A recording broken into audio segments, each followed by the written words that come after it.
Knuckle Town. Yeah. Please tell me that I can't, that I won't, that I fail, that I'll never make it out, yeah. Please tell me all the bad, never good, fill my head full of every single doubt, yeah. Please say any negative thoughts, I pop off when I hear people say I cannot. I get off to the thought of proving everyone wrong, I won't stop to the top, so you better back off and get lost. I'ma stay loud, stay proud, never running out, never heading south. I'll be spreading out, call it word of mouth, can't put me down, I'll be getting loud. You can have it douse, not what I'm about, have your f***ing cloud, it be raining now, I keep making sound, go another round, I'm legend bound, can't stop me now. Welcome to Knuckle Town. A slow burn like a disease. Just tell me that I can and I'll show you things that you couldn't believe. Just tell me that I can. Just tell me that I can. Welcome to Knuckle Town. It's your boy Big Face Man, and welcome to the KO Show. As always, giving you your healthy dose of bare knuckle. Man, you need it in your life, and it's beginning to feel a lot like Christmas, which means to us at Bare Knuckle, we're about to be gifted one of the best cards of the year at BKFC 70 down in Hollywood, Florida, just the mecca of bare knuckle at the Guitar there in the Seminole Hard Rock. And who better to talk about bare knuckle 69, 70, what's going on, than the voice of the BKFC, Sean Wheelock, the legend. My man, Sean, welcome to the show, brother. Yeah, thanks for having me, brother. I'm really happy to be on the show. And, bro, I'll tell you, the support that you give leading this bare knuckle community, man, it is noticed. It is fully appreciated by Lytle, by Cyrus, by Jeff Houston, Sosha, the Feldmans, all of us, man. We really, really appreciate it, man. You're a fantastic guy. You, your brother, everybody on your team, man. We really, really thank you. And thank you for Wow. I don't even deserve that, my brother, but I thank you so much, Sean, man, for real. Like, man, Absolutely. I'm just living the dream, baby, as they say, able to do what we love every day. You know this. I've had the pleasure of working with you on a GCC card, which was fantastic. You are just always gracious to everyone involved, man. You are a true ambassador of the combat sports, man, for real. Man, I really appreciate that. You know, I feel so fortunate in my career. I'm from Shawnee, Kansas. I was raised by a single mom who was a public school art teacher. I didn't know anybody in broadcasting, anybody in sports. I willed myself into this business, and I never forget that. I never forget how incredibly fortunate I am. And that's why I'm always happy, man, when you see me, because you are the happiest guy in the building.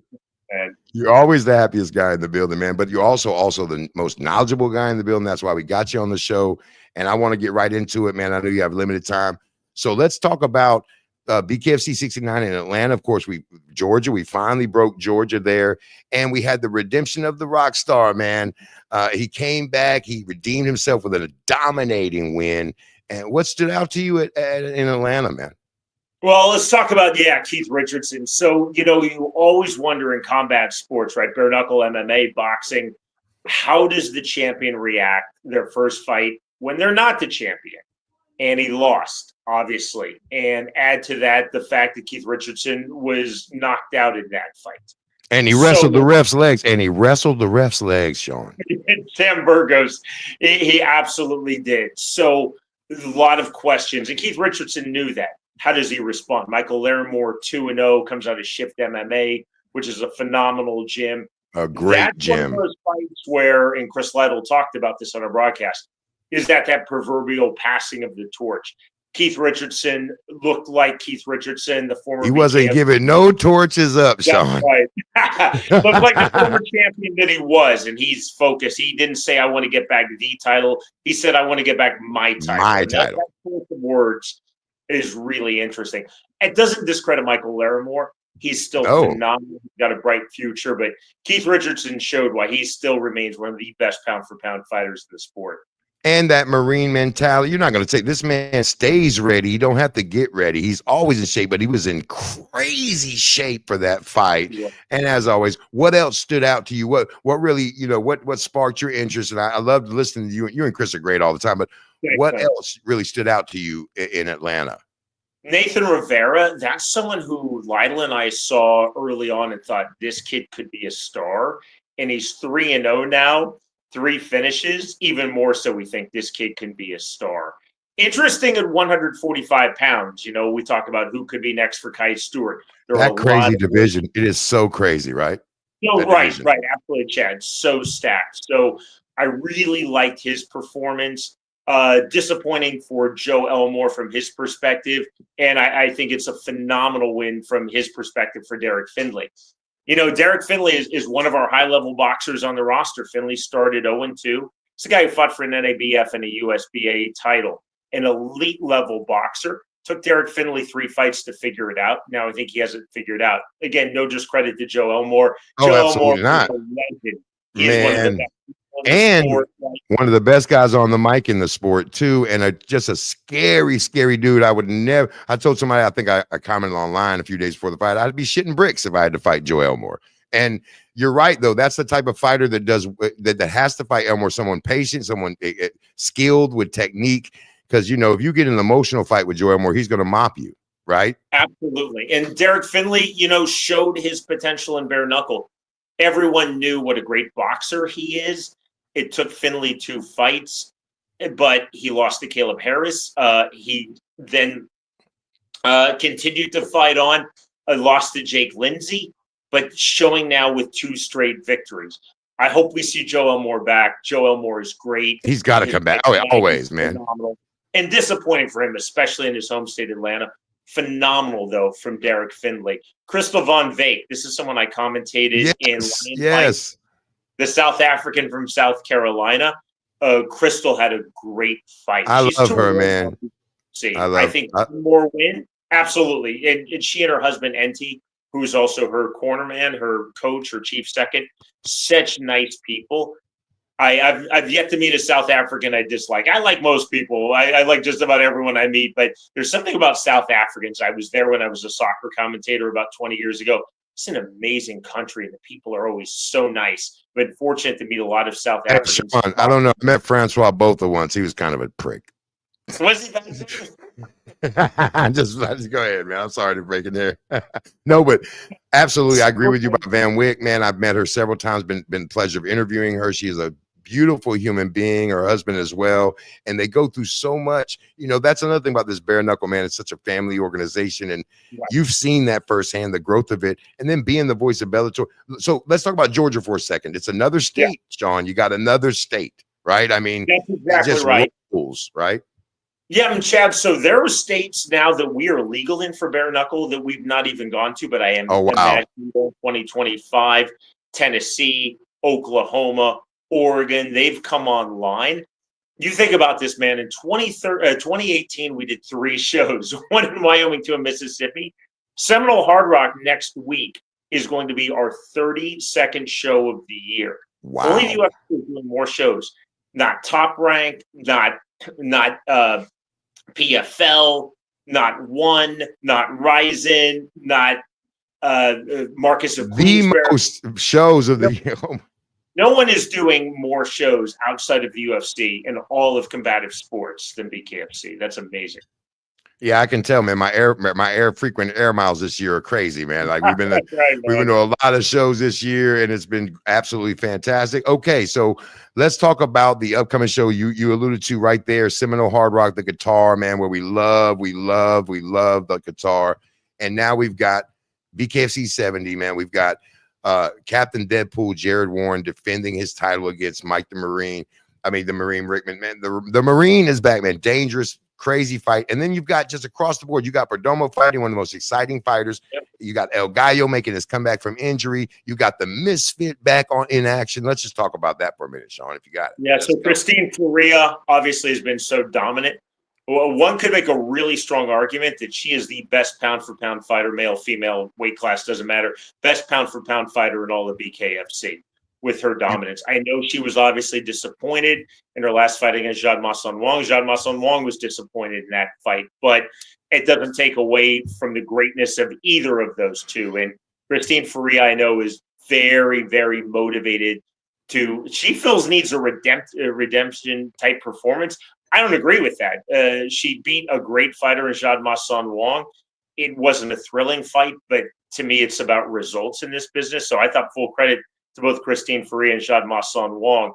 But I know that Faria feels motivation to really have a next level performance. Christine Vicens quietly has amassed a spectacular undefeated record. One of her wins against Jade Ma-Son Wong, where she stopped her on a cut. Well, I Christine agree. I'm sorry, Sean. I didn't mean to step on you there. Kevin. So what I want to say is I want to agree with what you're saying, though. But styles make fights. And when Christine Ferrer is a volume puncher, get in your face, let's go. And Jade is looking for the hook. She's looking for the power shot. She's trying to set up the shot and maybe her gas. And she gassed out because it was a big fight for her. You know, when you get in that first big fight, championship fight, you gas early, the tension gets you. And so I know she's pissed off because can't get her on the interview, can't get her to talk about nothing. The misfit is trying to go. And Vincent is great for her because she's going to bring the fight. She's going to fight, right? Absolutely. It's a fantastic fight. Both fighters, first-class people, first-class fight, without a doubt. Jared Warren versus Mike Richmond. So think about this. When I was in Bellator as their commentator, Mike Richmond was fighting at 135 pounds. I first met Richmond in 2011. And I'll say to Richmond, because we're pretty close, I'll say to him, like, dude, when I look at you now, I can't imagine you ever made 135 because he looked great at 135 and he looks great now fighting. He looks like a monster now. I mean, a monster, dude. He just grew into that body, but he never looked emaciated at 135, and he obviously doesn't look out of shape. He looks in phenomenal shape at 85. Jared Warren's another fighter I'm close to on the roster. He actually filled in, did commentary one time for me when Lytle was at tryouts.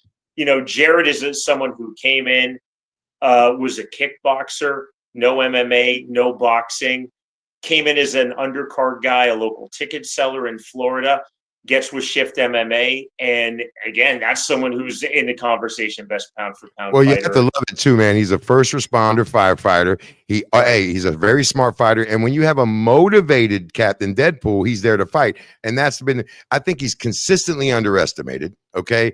And he's a really good fighter, rangy, long, great physique, good power. When he's motivated to fight, it's a great fight. And I think people sleep on him a lot, Sean. Yeah, I agree with you because he's not a brash person. He's very humble. He's very soft-spoken, but he's also dominating in that division. I love that fight. I love both title fights. And you mentioned Leonardo Perdomo, 5-0, 5. This could be BKFC's Mike Tyson. It's funny. Yes. Ever since I've worked in combative sports, this is our Mike Tyson. In Bellator, we would say Hector Lombard is our Mike Tyson. Everyone's saying it's someone's Mike Tyson. I think they mean the Mike Tyson who beat Michael Spinks, not the one who I commentated on Netflix. Not the one that beat Peter McNeely. Yeah, right, exactly. That's the big call. But Perdomo, 189 amateur boxing bouts in Cuba, is someone who probably would have been in the Olympics, chose to leave his life in Cuba, start over, come to the United States. What a courageous decision that was. 5-0, 5 first-round finishes. And he is not a big heavyweight. I don't know if there is a faster, more explosive, big weight class fighter in BKFC. Levi Costa is 2-1, the Brazilian. He has huge power. He's a smart fighter. This is the type of fight where if Perdomo wins and wins decisively, one would have to think that he would be next for whomever wins between our heavyweight champion, Mick Terrell, and Ben Rothwell, because then Perdomo would be 6-0. But Levi Costa is nobody's version of a B-side. Of course, we don't do A-side, B-side happily and thankfully.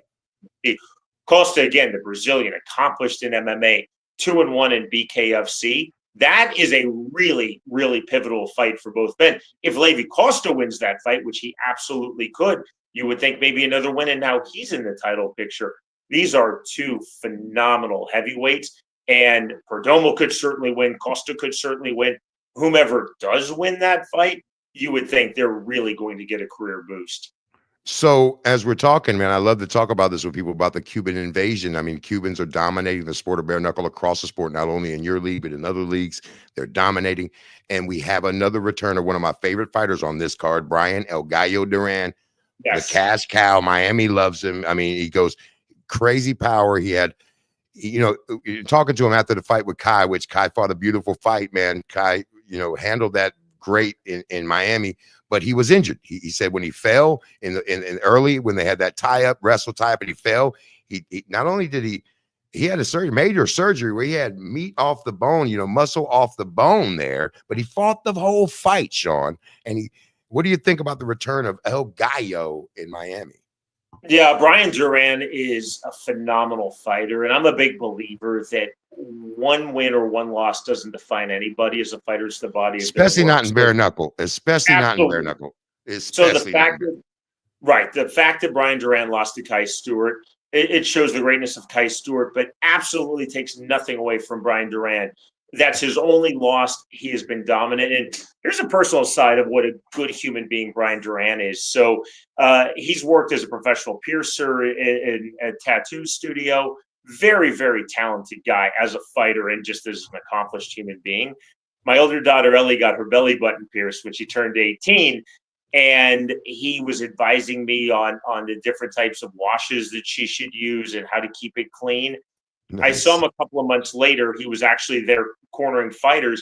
He said, "Hey, how's the piercing going? How's Ellie doing with that?" And I thought, wow, what a good guy to even remember that my daughter had the piercing and then to follow up and show genuine human concern and interest. So, yeah, I think I like everybody. I love El Gallo, man. That's one of my favorite fighters, man. Absolutely, he's one of my favorite as well. Just a quality person. So what do you think about this matchup here for him coming into here? I think it's return to form, to be honest with you, man. I have an extreme amount of confidence in El Gallo, and I know he does, and he looks strong. I ran into him at the Brawl in the Pines 4 last week in Miami. I was able to interview him. I was able to give him a hug, and he's feeling beat. He's big, man. He's strong, man. He feels like he's coming back more powerful. Yeah, he's a very powerful guy. And we talked about at the top of our interview with Keith Richardson. Now, obviously, he's not coming off of a knockout loss, and he's not coming off of dropping his title. But there's something about the dynamic when a previously undefeated fighter or the previous champion comes off of a loss. How do they respond? That's what makes it so interesting. Chad, big picture, what I find so cool, though, I'm happy that culturally in bare knuckle, we're like MMA, where you don't have to win every fight. I love boxing. Boxing was my entry into being a combat sports fan when I was a little kid, 5, 6 years old. Me too. I'm a boxing guy, Sean. I'm a boxing guy too. And I love boxing. I love boxing as I love bare knuckle, as I love MMA, as I love combative sports. But boxing has a record obsession. If you can't be 18-7 and go anywhere, no way. No way. Ramada Inn in Hayes, Kansas. You're Ramada Inn in Hayes, Kansas. You think about people like my buddy Anthony Smith, who fought John Jones for the UFC 205 pound title. Anthony had an upside down record at one point in his career. Rich Clemente, who I commentated in Bellator, who was at the UFC first, had an upside down record. It doesn't work that way. My friend Jeff Molina, who I'm trying to get to BKFC, one of the best 125ers in the world, undefeated in the UFC, lost his pro MMA debut.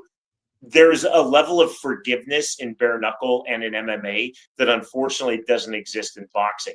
Boxing, I think it's the fans, boss. Right. It's the fans, Sean. It's the fact that if you go out there and you're giving a banger, we've all been in a fist fight. Everyone's been outside the bar and caught one or two.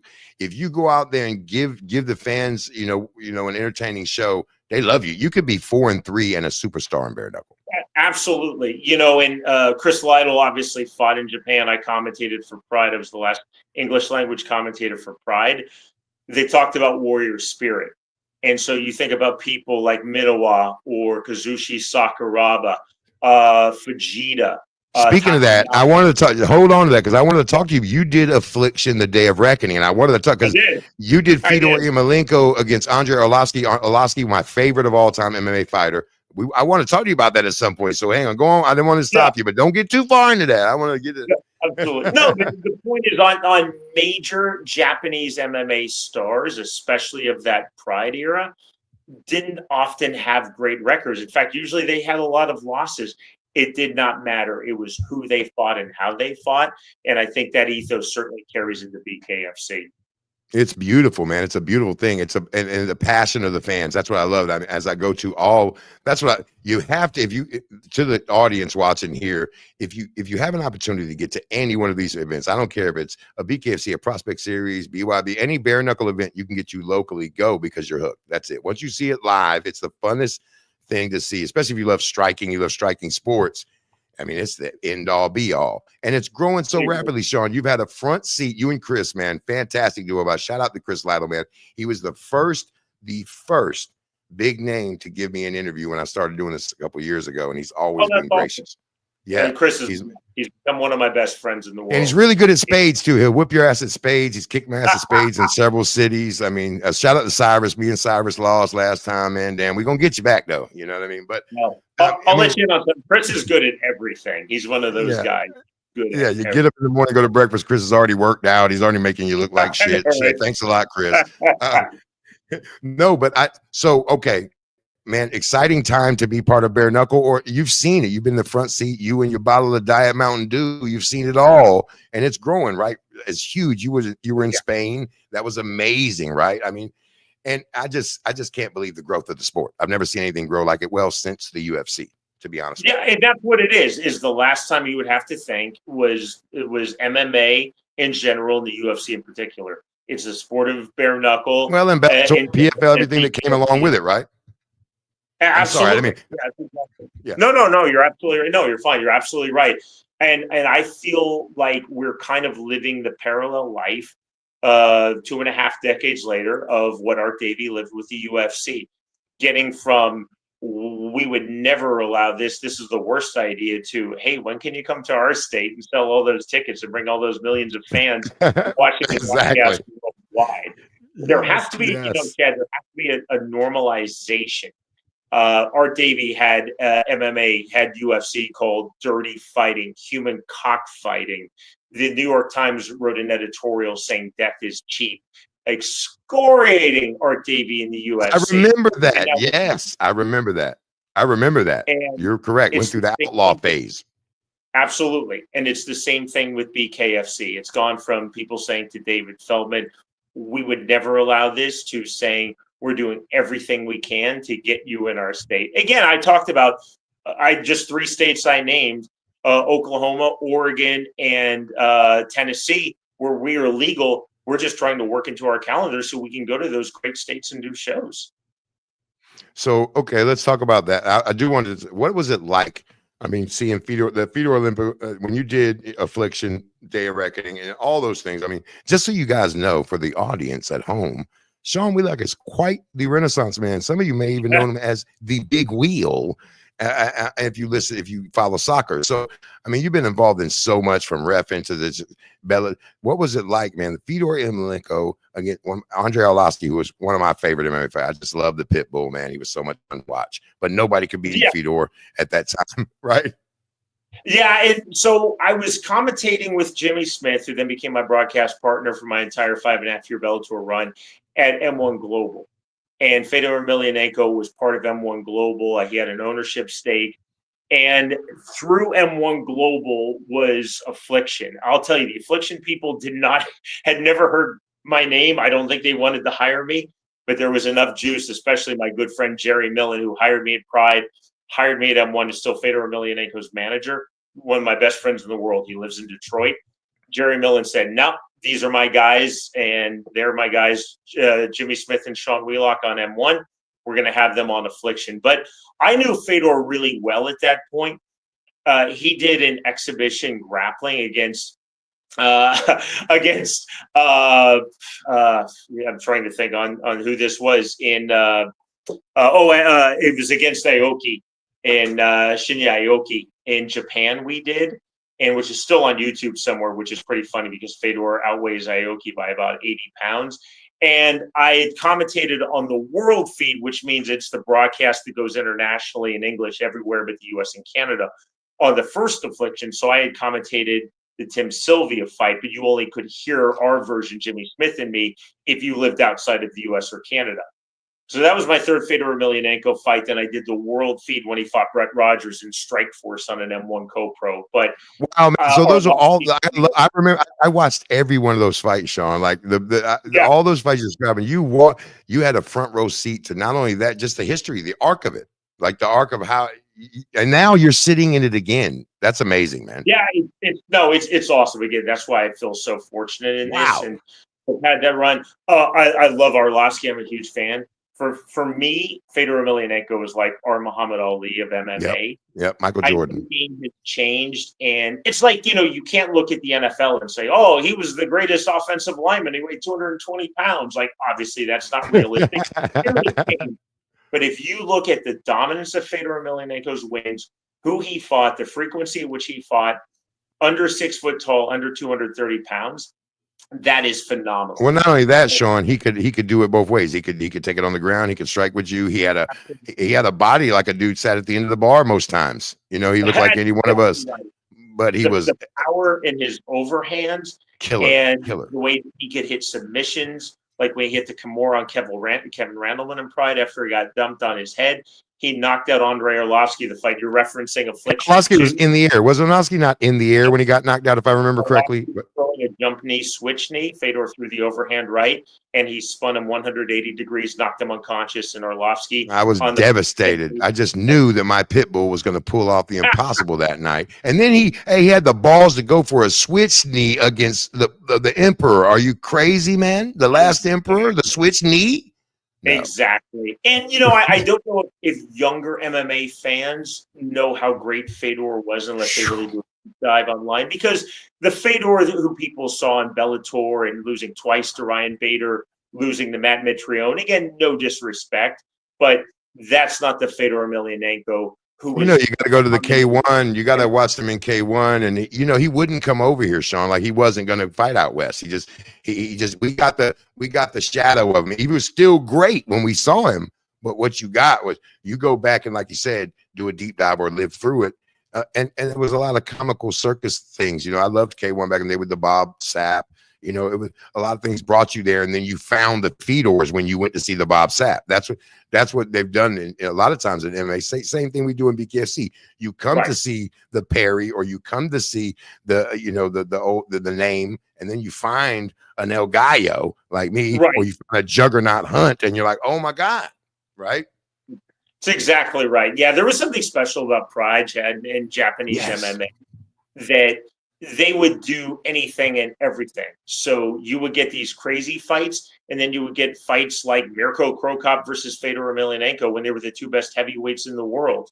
There was something really special about that and bringing it together. I feel extremely fortunate. It was my big break in broadcasting. I'd already commentated a World Cup and done a fair amount of soccer on BBC and ESPN, but that was my break in fighting and combat sports when my buddy Jerry Millen hired me to be the English language commentator for Pride in 06. So we got a limited amount of time with you, Big Wheel, and I want to and we got fans who are watching and they have some questions. So I would like to, if you don't mind, taking a few minutes to take some questions from our illustrious audience. What you got, Mr. Producer?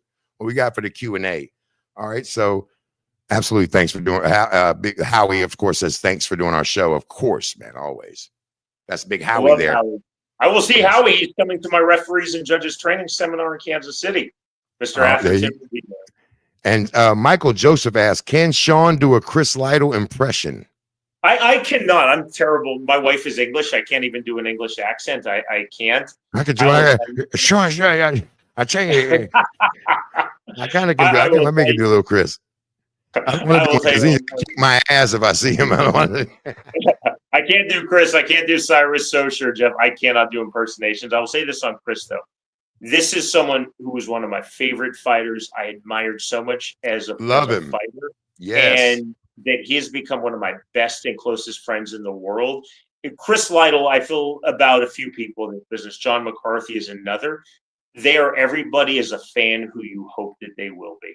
Yes, he is, man. And so gracious, just everything exactly what you want him to be and think he would be. That is what Chris Lytle is, and more, actually, and more and better. Absolutely. So he also, Michael Joseph also asks, where is D-Day? I guess he means John Dyer. And how does he not get more fights at the top?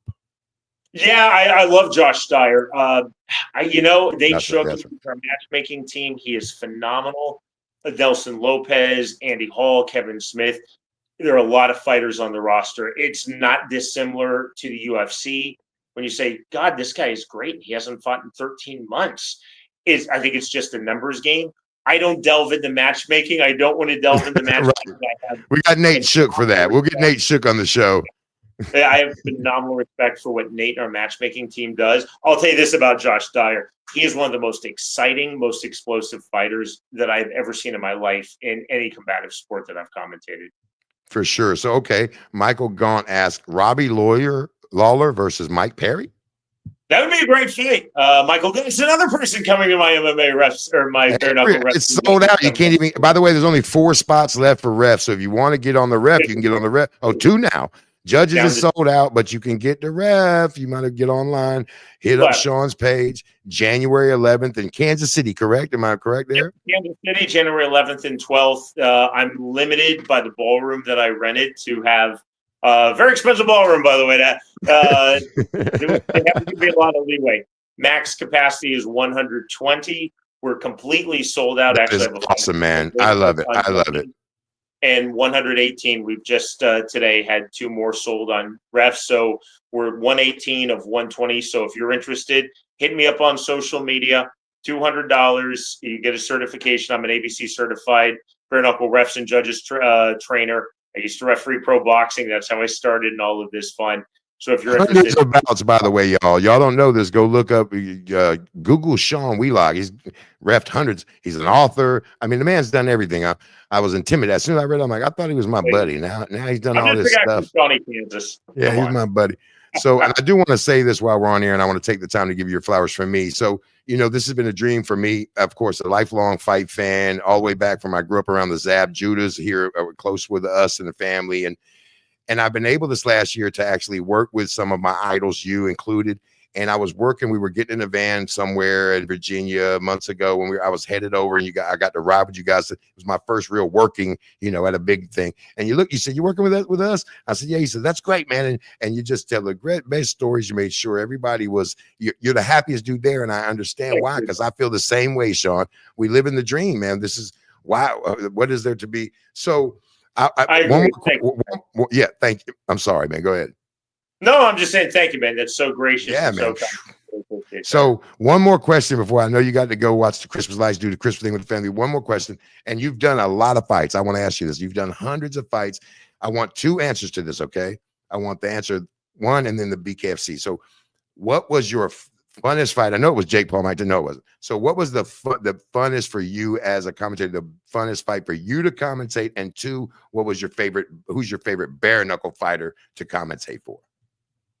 So in terms of events, like I've had a lot of great events, like going and doing Pride at St. Thomas Super Arena was amazing. I think about our first BKFC. I don't know that anything in my career will top that. I enjoyed my time at Bellator tremendously, especially the first 4.5 years under Bjorn Rebney. Amazing too. I followed that whole time. That was amazing. You did it. Yeah. Tyson Paul and being part of that, just on Netflix. Mike Tyson, one of my all-time heroes. What did we have? 75 or 80,000 people. Jesus. Multi-hundred millions watching around the world. Okay. I will tell you though, for an individual fight, my all-time favorite fight in MMA that I commentated, I'll take you back to September 2010, Majestic Theater, San Antonio, Texas. Joe Soto, who is the Bellator 145-pound champion, against Joe Warren. Joe Warren won the tournament. Back then, you would win a 3-fight, 8-man tournament over 3 months. If you won the tournament, you would then take a couple of months off and fight the champion. Joe Warren pretty much got not 10-8'd, but 10-7'd in the first round. He is getting killed. It's on YouTube. I encourage everybody, if you like hardcore MMA, especially that Bellator era, to watch it. Joe Soto, Joe Warren. Joe Soto then wound up going to the UFC, and Joe Warren actually commentated both toe the lines with me for Bare Knuckle. Joe Warren is getting murdered. It's like 10-7. He comes back and sleeps, knocks unconscious Joe Soto. It is the biggest fight I've ever seen. Our first year in Bellator, I felt like we were growing. That's my all-time favorite fight. And BKFC, and it pains me because Jeremiah Riggs is a close friend, but we've done about 1,100 fights now, plus or minus, in BKFC. Knucklemania 4 in LA this past April, the fight for Jeremiah Riggs versus Alfredo Angulo. That was insanity. And That was going to be, I think, our first ever 10-8 without a knockdown in BKFC. And then Angulo knocks out Jeremiah Riggs. I was there. I loved it. It was 100%. And Angulo was getting his ass kicked. I mean, it was lumped up and enormous. It was that was a great. He would not. That literally would have been our first and probably only to this point 10-8 round in BKFC without a knockdown. And if you go back and you watch it on the BKFC app, Lytle says Jeremiah Riggs has to be careful. He's about to punch himself out, and then he gets dropped and he gets knocked out. And he does that a lot, by the way. Chris knows right when that's what's great about him. He drops that little jewel on you. Man, I've learned so much watching fights with you guys, especially Bare Knuckle, because it's a different kind of sport. And he was that guy. He loved to strike. I remember watching you see when he ain't going to the ground, man. We standing up. Get your ass up. You know, Chris. And a lot of people don't know he's a 13-0 boxer. So I mean, he was a great boxer too. So hey, Sean, first of all, thank you so much. You're a legend for taking some time and you know, always Knuckletown, man. You know, we love it here at Knuckletown. I can't wait to see you next week, December 21st, BKFC 70, down at the Guitar, man. That's it. Chad, this was awesome, bro. You're the best. Again, thanks to you, thanks to Matt, Howie, all of you guys, what you do for our community, for BKFC, for the sport of bare knuckle. Fully appreciate it. I'll see you in South Florida, brother. I'll see you down there, brother. Thank you. Thank you. There you have it, man. The KO Show, man. I love that. That's my guy, Sean Wheelock, man. Such a gracious ambassador for the sport, knowledgeable everywhere, and treats everybody with respect, man. Thank you so much. That was great, man. And we can't wait to get on the jet plane, head down to BKFC 70, man, to my favorite place in the world, Seminole Hard Rock Casino, baby. The Guitar is going to be amazing. I hope to see you there. If you're not there, of course, you catch it on DAZN. Don't know the BKC app, definitely on DAZN, baby. And while we're here, I want to take a little time to thank three very important people to the show. We've got three new sponsors, man. I want to thank Ramirez Renovations here in Fayetteville, North Carolina, giving you top-notch remodeling. Holler at your girl Crystal down there at Ramirez Renovations and let them get you a quote. I also want to thank 360 Home Improvements, Luis Castillo, my guy, man, once again for sponsoring the show. 360 Home Improvements specializes in crawl space repairs, but he can hit you up. He can do just about anything. And my main man, Ed Ortiz at Ed's Flooring, passionate about helping me make money for many, many years. He's one of my best friends and also a very close friend of the show. Thank you all sponsorships here at the KO Show. And anyway, you will see us next time, or you will see us down there in South Beach, man. You know what it is with Big Face, man. There ain't no Coliseum without the gladiators. Welcome to Knuckletown. Yeah. Please tell me that I can't, that I won't, that I fail, that I'll never make it out, yeah. Please tell me all the bad, never good, fill my head full of every single doubt, yeah. Please say any negative thoughts, I pop off when I hear people say I cannot. I get off to the thought of proving everyone wrong, I won't stop to the top, so you better back off and get lost. I'ma stay loud, stay proud, never running out, never heading south. I'll be spreading out, call it word of mouth, can't put me down, I'll be getting loud. You can have me doubts, not what I'm about, have your cloud, it be raining now, I keep making sound, go another round, I'm legend bound, can't stop me now. Welcome to Knuckletown.